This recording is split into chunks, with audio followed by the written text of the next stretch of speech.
Hi, this is Matt with AppliancePartsPros.com. In this video, we're going to show you how to troubleshoot the top 3 reasons why your dishwasher won't stop filling with water. Stick around to the end of the video for some important tips on how to improve your dishwasher's performance. But before we begin, we're going to make sure the appliance is unplugged or the circuit breakers are off so there's no chance of electrocution.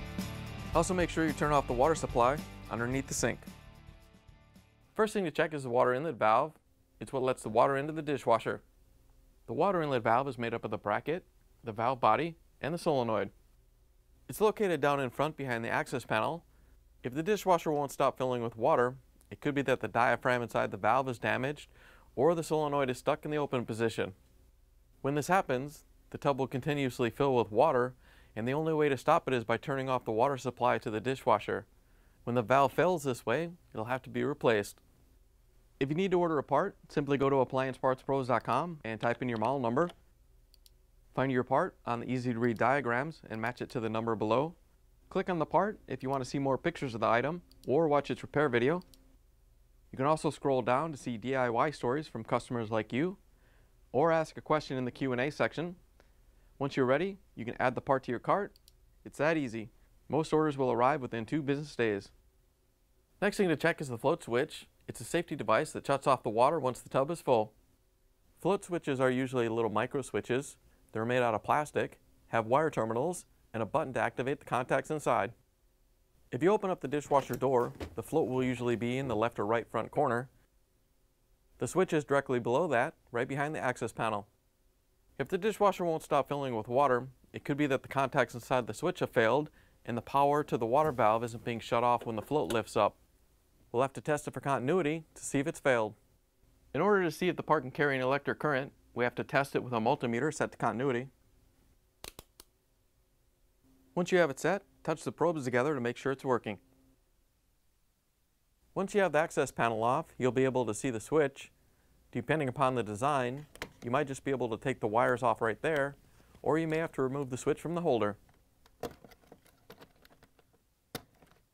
When you have the wires off, touch a probe to each terminal. When you press the button down, as if the tank was empty, it should have continuity. Then when you let the button up, as if the tub was full, it should not have continuity. If it has continuity when you release the button, it means the contacts inside are damaged and stuck together, so the switch will have to be replaced. As always guys, hit those like and subscribe buttons now to help support us making more of these videos. Now we can check the float. It moves up and down with the water level to tell the dishwasher if it's full or empty. Floats are usually made out of plastic. They have a dome shape with a shaft that goes down to the float switch. They're usually located in the front left or right corner of the dishwasher. If the dishwasher won't stop filling with water, it could be that the float is stuck in the down position or damaged and won't float up as the tub fills with water. Inspect the float to make sure it moves freely. If it's gunked up, make sure to clean it. If it's damaged or missing, it'll need to be replaced. Now here are those performance tips we mentioned earlier. If your dishes aren't getting as clean as they used to, or there's a funny smell coming from inside, it could be that you need to do some regular maintenance to your dishwasher. First, make sure the water temperature is correct.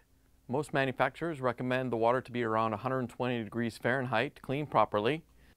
You can also run the hot water in the sink until it comes out hot to clear out the cold water in the lines before you run the dishwasher.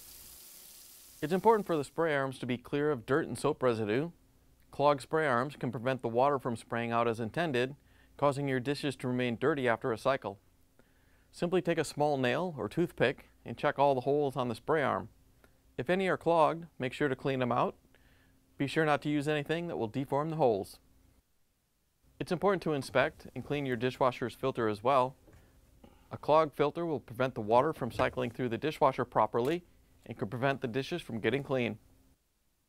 Make sure to clean off any residue on the interior walls and gaskets.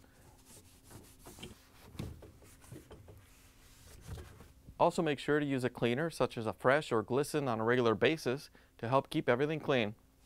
Keeping everything clean will allow the water to flow properly and clean the dishes better.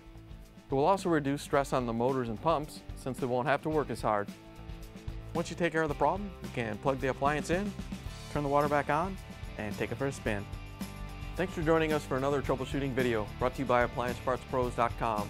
Remember to hit the like and subscribe buttons now, and if you have any questions or want to share how your repair went, leave a comment down below.